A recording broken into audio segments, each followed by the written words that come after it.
From MTN Sports, this is Bobcat Insider, sponsored by First Interstate Bank.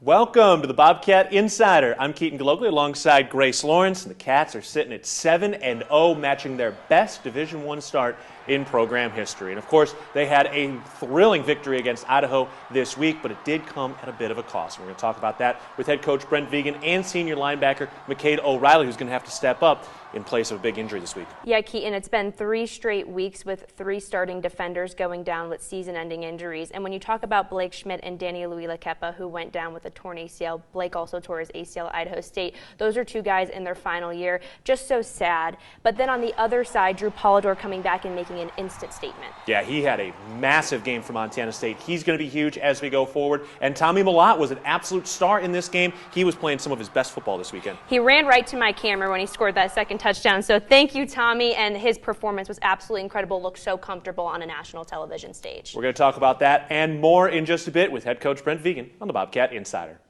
Welcome back to Bobcat Insider, sponsored by First Interstate Bank. Back on the Bobcat Insider, I'm Keaton Galogly alongside head coach Brent Vigen. The Bobcats sitting at 7-0 after a very convincing win against Idaho this weekend under the lights. All right, Coach, let's start with some of the negatives. Another injury here for Danny Luila-Kepa, out for the year.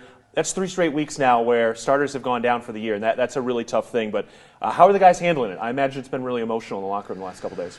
Yeah, you understand it's part of the game, but it is the worst part. In particular, a guy like Danny, a guy like Blake, where it is their senior year.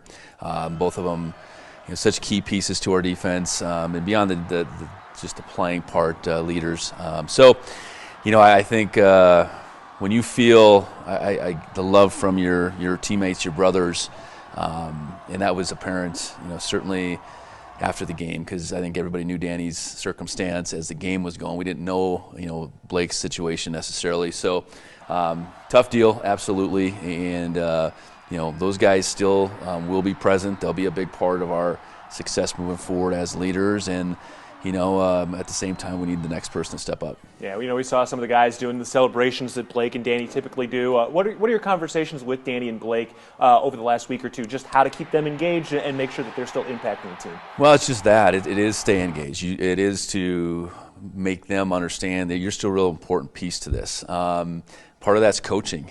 Part of that is Blake being able to help Hunter Charbonneau, Talon Marsh, the guys that are essentially replacing him.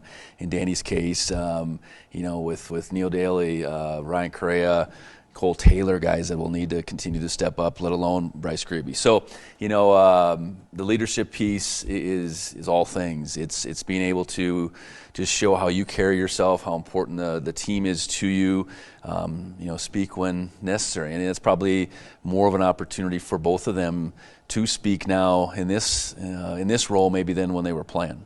So you mentioned some of those guys stepping up, but of course McCade O'Reilly is going to have a big shoulder load here as we go forward. What are you seeing from McCade? Where does he need to continue to step up? And really, ultimately, where has he grown? I mean, he's stepped into an awesome role here this year. Yeah, I think McCade's had a really good year to this point. And consistency, I think, is certainly the hallmark of a guy that week in, week out, shows up, he's in the meeting room, is on the practice field, and then he can carry that over the game field.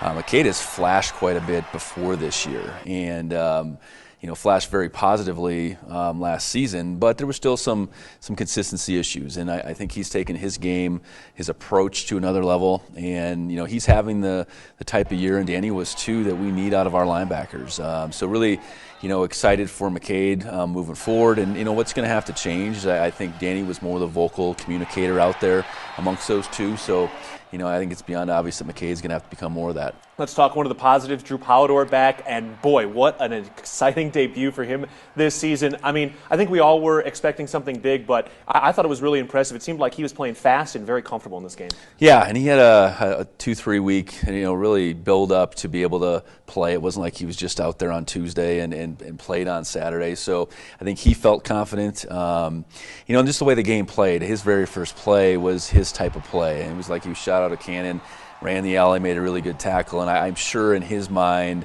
it was like that instant, I'm back. I'm back, I'm doing the things. And then I think he made a whole assortment of plays, though, breaking up passes downfield, tackling the open field, and it was almost like he didn't skip a beat. I know that we did limit him a little bit for that first game out, but really felt like he passed with flying colors, and I think we can continue to move forward, really being able to rely on him as the season goes along. All right, I want to talk a little more detailed about this Idaho game, that middle 8 in this game. You guys really dominated, and you were very, very aggressive. Yeah, that's always such a critical piece to any football game. And so much is looked at what you maybe do before the half, but a lot of it is what you do after the half. And, we had the long drive, which opened that lead up to 21-0, and then we got the ball back and were able to tack on 3 more points. And to sort of get 10 before the half was significant.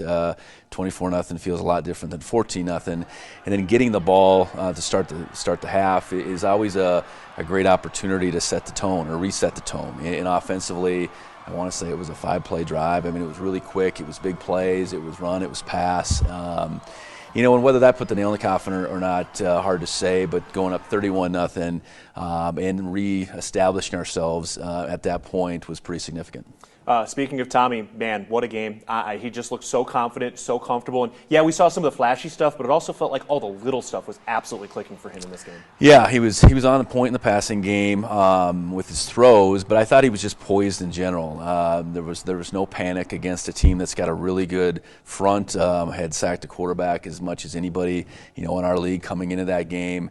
And he got the ball out quick a couple times, maybe because of that rush, he was able to find some lanes to scramble, make guys miss down the field. I think his ability to scramble 2-3 times were back-breaking plays for them, and just I think completely in control. And that's what you obviously hope and expect out of a fourth-year guy like Tommy. And I think the beautiful thing is he keeps taking on these challenges, continues to play better, and I'm thankful he's our quarterback, because if he's not the best one in the country, he's right up there. No doubt. And he's going to be going against this Portland State defense, which has continued to improve. They gave up 70 points in Week 1 against Washington State, but looked like they had some good effort against Idaho State and really even Landlaris and UC Davis 2 weeks ago. Yeah, I think that Davis game in particular is the one that jumps out. Davis is a high-powered offense, one that can run the football and pass it, and it was a real grind for Davis on that day. And ultimately, Portland State really should have won that game. I know it went down to the final play,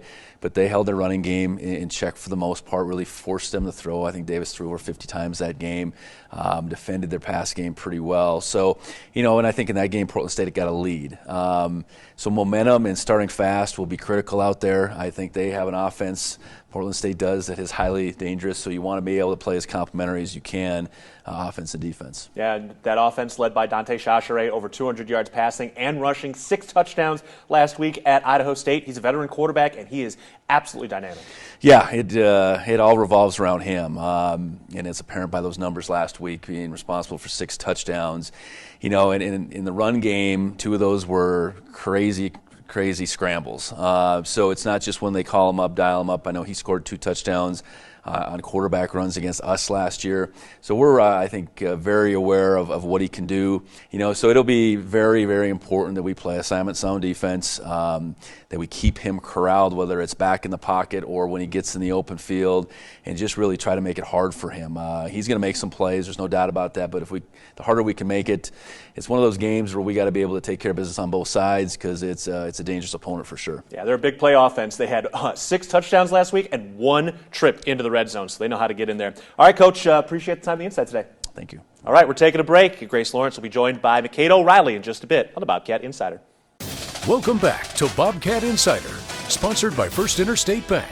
Back on the Bobcat Insider, Keaton Galogly alongside Grace Lawrence. We're going to talk to McCade O'Reilly here in just a bit as Montana State gets ready to take on the dynamic Dante Chachere and Portland State. But first, talking about this offense for Montana State, Tommy Mellott probably played his best game of the season, and Scott Trey Humphrey continues to run with anger. Tommy Mellott just so efficient through these first 7 games, but you really saw that on Saturday night. I mean, the pass game and the running game was just firing on all cylinders. And like you said, Scott Trey Humphrey Humphrey. Running mean, running hard, running home, and then you got the 1-2 punch with Adam, had a touchdown as well. Fun to see Adam Jones get into the end zone. Now, for Julius Davis, he's been hurt all year, got hurt back in the spring, but he is traveling on this trip, and we are getting close to seeing Julius Davis and Scott Trey Humphrey in the backfield together. I mean, it's just going to be thunder and thunder, like you said before. But Julius really has coached up this group. He's that senior leader on the sidelines when one of them makes a play, really. He's the reason they're nicknamed the Juice Squad. Now, as we look at the defensive side for Montana State, we're going to talk to McCade O'Reilly, who's going to have to step up big, but who behind McCade is going to have to step up into that linebacker role? Yeah, well, another Grebe, Bryce Grebe, we've seen flashes of him all season. He'll get the start, and Neil Daly will have to step up his game to another level as well. Yeah, it's going to be interesting to see how those guys go about, and for McCade, he's going to have to continue to evolve, and we're going to talk about that in a sec. Yeah, he's really talked about loving to work alongside Danny because Danny's so vocal, not just in the linebacker room, but for the defense as a whole. So how he'll communicate more, his journey as the Bozeman native to now a star senior. Here's McCade O'Reilly. Welcome back to Bobcat Insider, sponsored by First Interstate Bank. Welcome back into the Bobcat Insider. Grace Lawrence joined here by linebacker McCade O'Reilly. Thanks for joining me today. Yeah, thanks for having me. So you guys are off to a 7-0 start, the first time since 1978. How has it felt to start this strong this season as a team? Yeah, it's been awesome. I mean, just going week to week, you know, not really thinking about the next week and just kind of looking forward to, you know, bigger games that we have coming. Definitely, yeah. One of those big games was obviously this past weekend. But talking about, you know, your starting defense, we crunched the numbers, and if you account for the starting defense by first half opposing offense, you guys are holding them to an average of 4.4 points per game. Where does that dominance come from?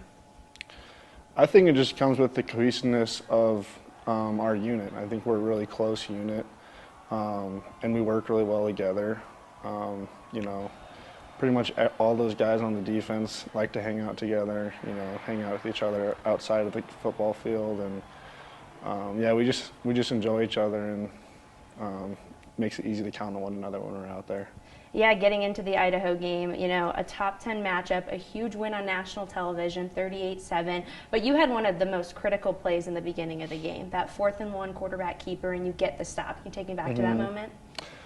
Yeah, so the third down before that, they had actually run the exact same play, or I don't know if it was the exact same, but it was very similar. And then once I saw them, you know, boot out to the left there, it was an unbalanced formation, and I saw them boot out to the left. I knew exactly, you know, what they were doing and what they were going for, and I saw the, you know, opening, and I just ran down and hit the quarterback. It was similar to my New Mexico play, so it was like, it felt like deja vu. I was just all over it, so it was exciting.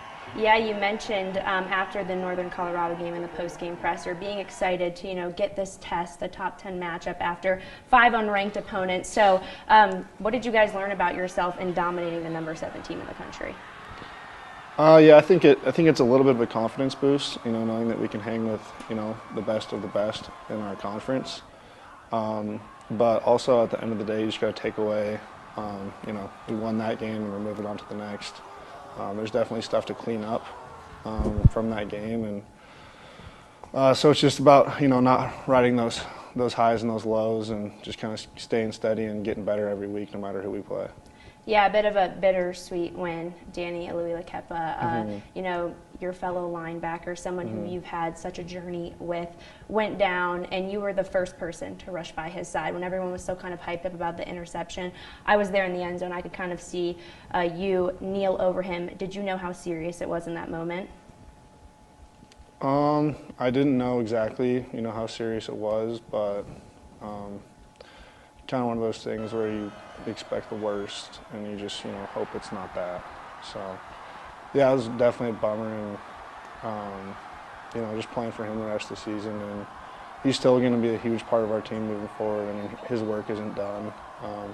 He's a great mentor and a great leader, so you know, he's going to pass on a lot of those skills that he has. You know, he's probably the smartest guy on our defense, so him being able to coach up, you know, Bryce and Neil and those guys is going to help me a lot, and just give me confidence going forward that those guys know what they're doing, and I can count on them just the same as I can count on Danny. Yeah, I mean, you guys came in together in 2020. You've spent the past 5 seasons together. What has he meant to you? A lot. I mean, we've grown so close, especially this past year. It was just so fun being out there. Yeah, I mean, and it's just it's been tough this week, but we're getting through it. And you know, once we get settled with the other linebackers, I think it'll be back to normal. Yeah, let's talk about those other linebackers. Bryce Greavy will get the start on Saturday, and Neil Daly's working with you as well. So what should we expect from those two who've already shown some really great flashes in these first 7 games? Yeah, I think they're both super capable guys. Bryce, you know, he's a Greavy, so he's one of the more athletic guys on the team probably. And Neil is just, you know, he's a mastermind out there. He knows the defense inside and out. So yeah, I'm excited to play with those guys. It's definitely going to be a new role for me, a new role for them, but yeah, it's going to be fun. Yeah, you mentioned a new role. I know Danny is more like the communicator. He's very outgoing personality. How are you going to kind of step up that communication game? Yeah, I'm definitely going to have to step up that communication game. And, you know, I was talking with Cat Chat. And, we kind of talked about, you know, how I love playing out there with Danny because he likes to communicate. And it kind of lets me, you know, focus on the formations and focus on tendencies. But going forward, you know, focusing on tendencies is just as important as communicating. And communicating is also going to help me grow as a player, so it'll be all right. And I'm excited for it. It's going to be fun. Talking about your journey, you know, a Bozeman native, what do the Bobcats mean to you? A lot. I mean, just talking with, you know, family, friends, and, you know, people that I see in the community, it really just, every time I'm amazed at, you know, how much the people of Bozeman care and how much the people of, you know, eastern Montana care. Yeah, it's been a lot of fun finally getting to play for them, and yeah. Yeah, the linebacker room has just such a standard, especially in recent history. You know, you think of Troy, your brother Callahan, Nolan, Danny, and now you. What does it mean to uphold that standard? Yeah, it means a lot. I mean, we take a lot of pride in what we do in that room and how we command the defense and how we have the ability to take over the game. And just, you know, watching Troy, watching Callahan, watching Nolan, those are the only linebackers that I've ever really known as I've gone through the program. And stepping into that role and being, you know, that person that the young guys can look up to has been, it's been awesome. It's been fun, honestly. Yeah, and Coach Daly now moving into a new role this season as the defensive coordinator. How has that been as he's still coaching up you linebackers? Yeah, I think the linebacker room takes a lot of pride in, you know, having the defensive coordinator in our room and, you know, being able to play for him. I think Danny and I were the first class that he recruited and have spent, you know, the entirety of his career with. Yeah, I love playing for, you know, Daly, and makes you want to play that much harder when you have a coach who cares about you the way that Daly does. Yeah, getting into Portland State, the upcoming matchup on Saturday. Last year, you had a big sack against Sachare in this game. Can you take me back to that play and what you're expecting this Saturday? Yeah, you know, I'm excited. They're a really good team. Sachare is a hell of a quarterback, probably one of the more athletic quarterbacks we've played this season. Him and that running back number 17 are, you know, they're super explosive, super dynamic. Just trying to keep him contained and, you know, play our best game there in Portland State will be the key to winning. Alrighty, well, thanks for joining me today. Yeah. Good luck this weekend at Portland State. And Thank coming you. up, Keaton and I will be previewing that matchup. Welcome back to Bobcat Insider, sponsored by First Interstate Bank.